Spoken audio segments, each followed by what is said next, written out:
عن أبي هريرة رضي الله تعالى عنه قال قال رسول الله صلى الله عليه وسلم আবু হুরায়রা রাদিয়াল্লাহু তাআলা আনহু বলেন রাসূলুল্লাহ সাল্লাল্লাহু আলাইহি ওয়াসাল্লাম বলেছেন আতাদরুনা মাল মুফলিস, ও সাহাবীরা নিঃস্ব অসহায় গরিব মানুষকে তোমরা চিনো নাকি?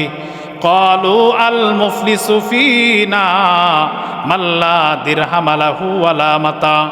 সাহাবীরা জবাব দিলেন, নবী আমাদের মধ্যে যেই মানুষটার টাকা নাই পয়সা নাই সেই তো নিঃস্ব অসহায় গরিব। নবীজি বলেন, না, তোমরা যাকে অসহায় গরিব মনে করো ওই মানুষটা প্রকৃত গরিব না। আল্লাহ নবী আবার জবাব দিলেন, শোনো, ইন্নাল মুফলিসা মিন উম্মতি মাইয়াতি ইয়াউমাল কিয়ামাতি বিসলাতিন ওয়া সিয়ামিন ওয়া যাকাত।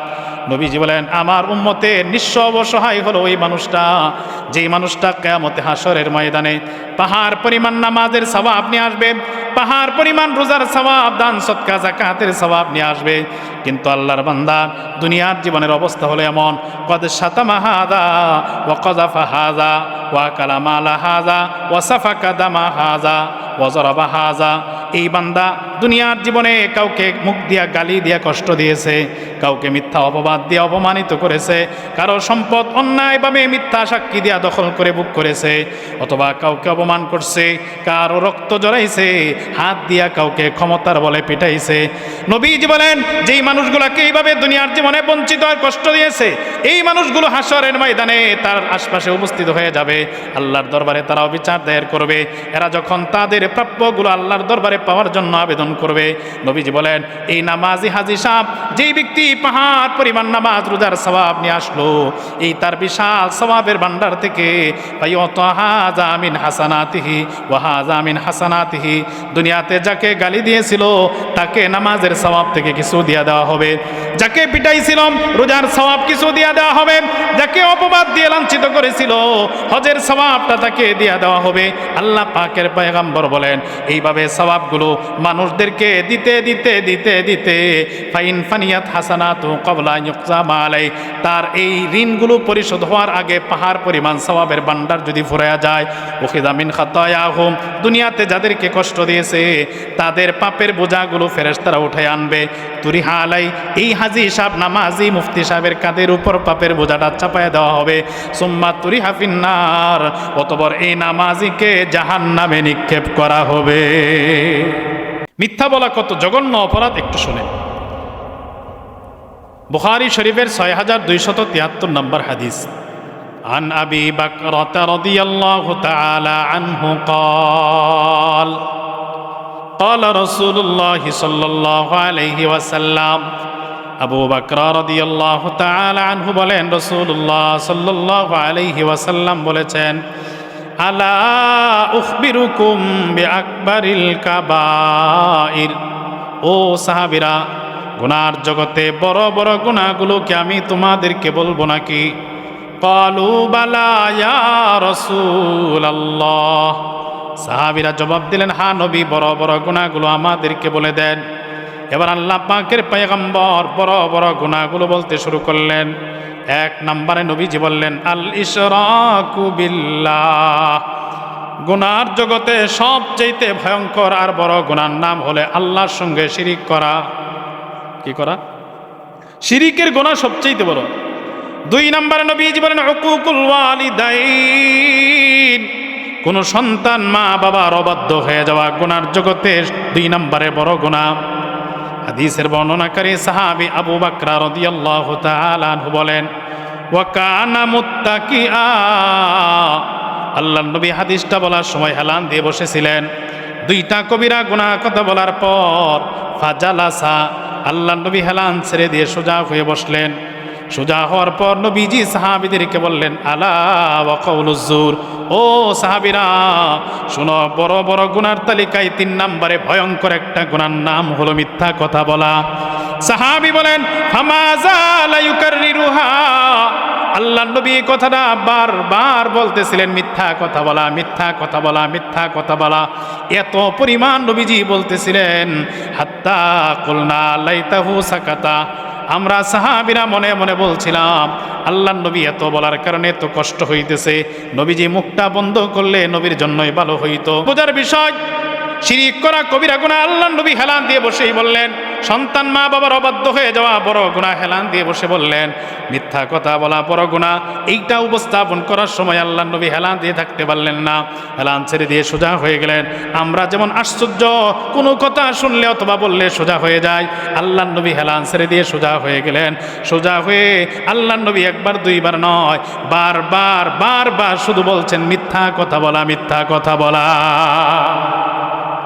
এটা দ্বারা কি বুঝলেন? মিথ্যা বলাটাকে নবীজি ছোট করে দেখাইলেন না অনেক বড় করে? রাস্তা দিয়ে যাচ্ছেন, রাস্তার পাশে মন্দির, হিন্দু লোক মূর্তির সামনে সেজদা করে, মুসলমান দেখলে মনে করে ও ছি ছি, ও তো জাহান্নামী মনে করে কিনা? সমাজের একটা ছেলে উদ্ভট, লম্পট, নেশা করে, রাস্তাঘাটে উলঙ্গ হয়ে প্রস্রাব করে, বাবাকে লাঠি দিয়ে পিটাইতে যায়, সমাজের মানুষ তাকে ঘৃণা করে। বেয়াদব কোথাকার, অমানুষ জন্ম নিছে। বাবার সাথে বেয়াদবি করলে বলে না মানুষ, এটা সমাজের মানুষ ঘৃণা করে। মূর্তি পূজা করলে জাহান্নামী মনে করে। কিন্তু 10 জনের সামনে চায়ের দোকানে ওপেন মোবাইল দিয়ে মিথ্যা কথা বলতেছে, নামাজিরাও এটা খারাপ মনে করে না, যে বললো মুসলমানের সন্তান সেও খারাপ মনে করে। অথচ হাদিসে কি পাইলেন? নবীজি ওই দুইটা অপরাধের চাইতে মিথ্যা বলাটাকে আরো ভয়ঙ্করভাবে দেখাইছে। কিন্তু আমরা মুসলমানরা এটা কি কোনো অন্যায়? তাহলে এই হাদিস থেকে কি শিখলাম আমরা? মিথ্যা বলা কি ছোটখাটো গুনাহ না অনেক বড়? কত বড়? আর দু একটা হাদিস শুনেন। মিথ্যা এমন জঘন্য পাপ, যেই পাপ কাজ করলে মানুষ মুনাফিক হয়ে যায়। কি হয়ে যায়? মুনাফিক চিনেন আপনারা? মানুষ 3 ভাগে বিভক্ত। এক ভাগকে বলা হয় ইমানদার, মুমিন, এদের ঠিকানা জান্নাত। আরেক দল কাফের, এদের ঠিকানা জাহান্নাম। মাঝখানে একদল আছে, এদেরকে বলা হয় মুনাফিক। এরা উপরে লেবাস পোশাকে নামে মুসলমান, ভিতরে আবু জেহেলের মতো কুফরি। এরা আবু জেহেলের চাইতে আরো জঘন্য খারাপ, জাহান্নামে এদের চাইতেও আরো কঠিন সাজা হবে এই মুনাফিকদের। কোরআন বলছে, ইন্নাল মুনাফিকিনা ফিদ দারকিল আসফালি মিনান নার। মুনাফিকরা জাহান্নামের সবচেয়ে গভীরে কঠিন সাজার ভিতরে থাকবে। আবু জেহেলের চাইতে কঠিন সাজা হবে মুনাফিকের। নবীজি বলছেন, এরা লেবাস পোশাকে যেহেতু মুসলমান, এদেরকে চিনবা কিভাবে, ধরবা কিভাবে? ধরার কিছু লক্ষণ আলামত নবীজি আমাদেরকে শিখায় গেছে। তন্মধ্যে বুখারী শরীফের 33 নম্বর হাদিসে নবীজি 3টা আলামত বলছে, এগুলো যার ভিতরে পাইবা বুঝবা তার ভিতরে মুনাফিকি ঢুকছে, ও আবু জেহেলের চাইতে খারাপ। ওই 3টার মধ্যে আমি একটা বলবো, যেহেতু সময় স্বল্প। قال رسول الله صلى الله عليه وسلم, রাসূলুল্লাহ সাল্লাল্লাহু আলাইহি ওয়াসাল্লাম বলেন, আয়াতুল মুনাফিকি সালাস। মুনাফিকের আলামত আর লক্ষণ হলো 3টি। কয়টি? 1 নাম্বার, ইযা হাদ্দাসা কাযাবা। যেই মানুষটা কথা বললেই মিথ্যা বলে, কথায় কথায় মিথ্যা বলে, বেশি বেশি মিথ্যা বলে, আল্লাহর নবী বলেন বুঝে নাও তার ভিতরে মুনাফিকের চরিত্র ঢুকে গেছে। কথায় কথায় মিথ্যা বললে বুঝবা ওটা মুনাফিক। আর মুনাফিক কেমন? যে আবু জেহেলের চাইতেও খারাপ, জাহান্নামে আবু জেহেলের চাইতেও কঠিন সাজা হবে। তাহলে মিথ্যা বলার কারণে যদি মুনাফিক হয়ে যায়, আবু জেহেলের চাইতেও খারাপ হয়ে যায়, সারা জীবন মুসলমান দাবি করে নামাজ পড়ে রোজা রেখে কি লাভ হবে? মিথ্যা বলা যাবে? বলবেন না তো ইনশাআল্লাহ? আরেকটা হাদিস শুনেন। মিথ্যা এমন জঘন্য পাপ, মানুষ এই পাপ কাজটা যখন মুখ দিয়া করে, মুখের ভিতরে এমন একটা বিশ্রী দুর্গন্ধের সৃষ্টি হয়, মানুষ বুঝে না আল্লাহর রহমতের ফেরেশতারা গন্ধটা সইতে পারে। তিরমিজি শরীফের 1972 নম্বর হাদিসের বর্ণনা। আন আব্দুল্লাহ ইবনে উমর রাদিয়াল্লাহু তাআলা আনহুমা قال قال رسول الله صلى الله عليه وسلم, আব্দুল্লাহ ইবনে উমর রাদিয়াল্লাহু তাআলা আনহু বলেন, রাসূলুল্লাহ সাল্লাল্লাহু আলাইহি ওয়াসাল্লাম বলেছেন, ইযা কাযাবাল আবদু তাবাআদা আনহুল মালাকু মিলা মিন্নাতিনি মা জাআবি। নবীজি বলেন, কোনো মানুষ যখন মুখ দিয়ে একটা মিথ্যা কথা বলে, ওই মিথ্যা বলার কারণে তার মুখের ভিতরে এমন একটা বিশ্রী দুর্গন্ধের সৃষ্টি হয়, যেই দুর্গন্ধের কারণে আল্লাহর রহমতের ফেরেশতারা এই ব্যক্তিকে ছেড়ে 1 মাইল দূরে সরে যায়। গন্ধের কারণে ফেরেশতারা 1 মাইল দূরে চলে যায়। আপনারা বলতে, হুজুর ফেরেশতা দূরে সরে গেলে আমার সমস্যা কি? শুরুতে না কোরআনের আয়াত বলছেন, যা বলি তাই লিখে ফেলে ফেরেশতা। তো ফেরেশতা দূরে সরে গেলে তো সুবিধাই হলো, লেখালেখি বন্ধ, আকাম কুকাম স্বাধীনভাবে চলবে। সুবিধা হলো না? না না, সুবিধা না। আরেকটা হাদিস শুনেন, তারপরে বুঝবেন সুবিধা না অসুবিধা। বুখারী শরীফের 6810 নম্বর হাদিস। قال رسول الله صلى الله عليه وسلم لا يزني الزاني حين يزني وهو مؤمن ولا يسرق السارق حين يسرق وهو مؤمن ولا يشرب الخمر حين يشربها وهو مؤمن। নবীজি বলেন, জিনাকার যখন জিনার গুনার ভিতরে লিপ্ত হয়ে যায়, জিনাকারের মধ্যে ঈমান থাকে না। চোর যখন চুরির কাজে লিপ্ত হয়ে যায়, চোরের মধ্যে ঈমান থাকে না। নেশা করিয়া বা বাবা হিরোইন, গাঁজা, ফেন্সিডিল ইত্যাদি যারা সেবন করে, আমদানি রপ্তানি করে, এই নেশার সাথে যখন মানুষটা জড়ায় যায়, তখন তার ভিতরে আর ঈমান থাকে না। ঈমান না থাকার অর্থ মুহাদ্দিসিন কেরাম লিখেছেন, মানুষ যখন এই জাতীয় কবিরা গুনার মধ্যে লিপ্ত হয়ে যায়, আল্লাহর রহমতের ফেরেশতারা আইসা এই বান্দার ঈমানটা তার কলব থেকে উঠাইয়া আসমান এবং জমিনের মাঝখানে নিয়ে ঝুলায় রাখে, ঘুরাইতে থাকে। বান্দা যদি ওই গুনার পরিবেশ থেকে ফিরে আসতে পারে, ঈমানটা তার ভিতরে ফিরিয়ে দেওয়া হয়। আর গুনার পরিবেশ থেকে ফিরে আসার পূর্বেই মালাকুল মউত আজরাইল যদি তার সামনে দাঁড়ায় যায়, তার জানটা যদি কবজ করে, এই বান্দার মরণটা বেঈমানের মরণ হয়ে যায়। কবিরা গুনাহগুলো করলে ঈমানটা চলে যায়, রহমতের ফেরেশতাও দূরে সরে যায়। এবার ভাবেন, যখন একজন মানুষ মিথ্যা কথাটা বলল, রহমতের ফেরেশতাগুলো 1 মাইল দূরে সরে গেল, ঈমানটা আসমান জমিনের মাঝখানে ঝুলে গেল। ওই মুহূর্তটা যদি ওই ব্যক্তির মরণের মুহূর্ত হয়, আজরাইল যদি সামনে দাঁড়ায়, তার রূহটা যদি বের করে, তাহলে তো তার রূহটা বের হইল বেঈমান অবস্থা। তাহলে তার মরণ আর আবু জেহেলের মরণে পার্থক্য কোথায়? এই মানুষটা 70 বছরে নামাজি, 6 বারের হাজি হইলেও তো একটা মিথ্যা কথা তাকে বেঈমান বানাইয়া দুনিয়াতে পাঠাইল। চিন্তা করছেন কোনোদিন মিথ্যা কি করতে পারে? অথচ এই মিথ্যা বলতে আমরা কোনো পরোয়া করি না, দ্বিধা করি না, ঠিক কিনা বলেন? এই যে হাদিসটা, মাত্র বুখারীর হাদিসটা বললাম, কয়েকটা গুনার কথা নবীজি বলছেন। এই গুনাহগুলো যখন মানুষ করে, তার ভিতরে ঈমান থাকে না। 1 নম্বরে যে কথাটা বলছে, মানুষ যখন জিনায় লিপ্ত হয়, জিনা বুঝেন আপনারা? স্ত্রী ছাড়া অন্য নারীর সাথে সম্পর্ক করা, এটার নাম জিনা। এই গুনায় যখন লিপ্ত হয়, তখন তার ভিতরে ঈমান থাকে না। আপনারা বলতে পারেন, হুজুর আমাদের এলাকার মানুষ বলা জিনা করে না। আমি একটা হাদিস দ্বারা দেখাই দেব, আপনার সমাজের 95% বা তার চেয়ে বেশি যুবক যুবতী প্রতিদিন জিনা করে। বলবো হাদিস? খারাপ লাগতেছে আপনাদের? বুখারী শরীফের 6612 নম্বর হাদিসের বর্ণনা। قال رسول الله صلى الله عليه وسلم إن الله كتب على ابن آدم حظه من الزنا। নবীজি বলেন, আদম সন্তানের উপর আমার আল্লাহ জিনার গুনাহকে চূড়ান্ত করে দিয়েছেন। আদারাকা যালিকা লা মাহালা। জিনার গুনাহ প্রতিটা মানুষকে পাবেই, প্রতিটা মানুষ জিনার গুনার সম্মুখীন হবেই হবে। এতটুক শোনার পর কারো মনে প্রশ্ন আসতে পারে, হুজুর প্রত্যেকটা মানুষ জিনার গুনার সম্মুখীন হবে, এ কথা কেমন করে মানা যায়? মুরব্বী বাবা, আপনি বলতে পারেন, হুজুর আমার বয়স 60 বছর হয়ে গেছে, জীবনে কোনোদিন আপনার চাচি ছাড়া কোনো নারীর গায়ে হাত দেই নাই। তাহলে নবীর হাদিস কেমন করে সত্য হয় প্রতিটা মানুষ জিনার গুনাহ করবে? এই প্রশ্ন মানুষের ভিতরে আসতে পারে। এই জন্য আল্লাহ নবী হাদিসের পরের অংশে তার জবাব রেখে গেছেন। আল্লাহ নবী বলেন, ফাজিনাল আইনি আন নাজরু। এই চোখ দিয়া পরনারীর দিকে লোভের দৃষ্টিতে তাকাইলে চোখের জিনা হয়ে যায়। ওয়াজিনাল লিসানি আল মান্তিকু। এই মুখ দিয়া যৌনাচারমূলক কথাগুলো, অশ্লীল গানগুলো উচ্চারণ করলে মুখের জিনা হয়ে যায়। অন্য বর্ণনায় আল্লাহ নবী বলেন, ওয়াজিনাল উজনি আস-সামউ। এই কান দিয়া অশ্লীল গান শুনলে কানের জিনা হয়ে যায়।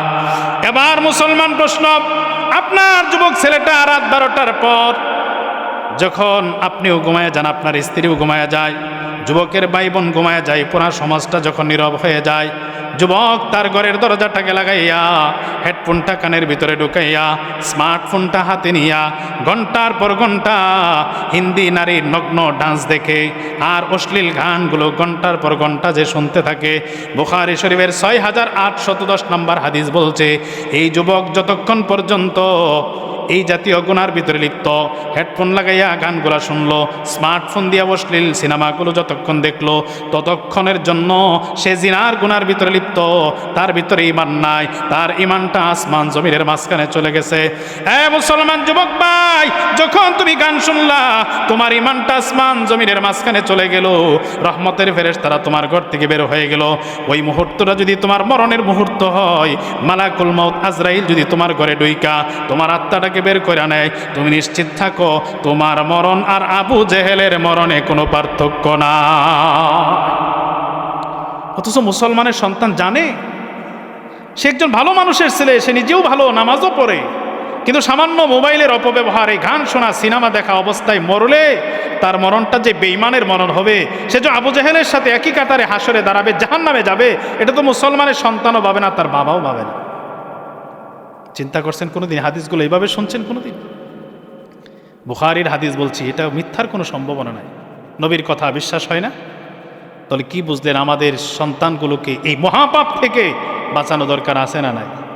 মোবাইল কিনে দেন, দেখবেন সে নিয়ন্ত্রণ করে চালায় কিনা। লাগামহীন যদি গুনার কাজ করে, আপনি কিনে দিচ্ছেন যা ইচ্ছা তা করুন, না, দেখার দায়িত্ব আছে আপনার অবশ্যই, সচেতন বাবার দায়িত্ব, নাহলে আপনাকেও ছাড়বে না। যে জবান দিয়ে যে মিথ্যা বললে কি হয়, আরেকটা পাপের কথা শুনেন। মিথ্যা কত জঘন্য পাপ। মিশকাতুল মাসাবিহ একখানা হাদিসের কিতাব, এই কিতাবের 4842 নম্বর হাদিস। قال رسول الله صلى الله عليه وسلم من كان ذا وجهين في الدنيا। রাসূলুল্লাহ সাল্লাল্লাহু আলাইহি ওয়াসাল্লাম বলেন, যেই মানুষটা দুনিয়াতে দ্বিমুখী হবে, একজনের সাথে সত্য বললে আরেকজনের কাছে যা মিথ্যা বলে, একজনের কাছে একরকম কথা লাগায় আরেকজনের কাছে যা আরেক রকম কথা লাগায়, বলেন এমন মানুষ আমাদের সমাজে আছে না নাই? নবীজি বলেন, যেই মানুষটা মিথ্যা কথার চালাচালি করবে, কথা লাগালাগি করবে, দুনিয়ার জীবনে এমন আচরণ যেই মানুষটা করবে, কানা লাহু ইয়াউমাল কিয়ামাতি লিসানুম মিনান নার, হাশরের ময়দানে আমার আল্লাহ এই বান্দার মুখের গোশতের জিহ্বাটাকে কেটে আগুনের জিহ্বা লাগায়া দিবে। মুখের জিহ্বাটা যদি আগুনের হয়, মজা হবে না সাজা? কেমন সাজা?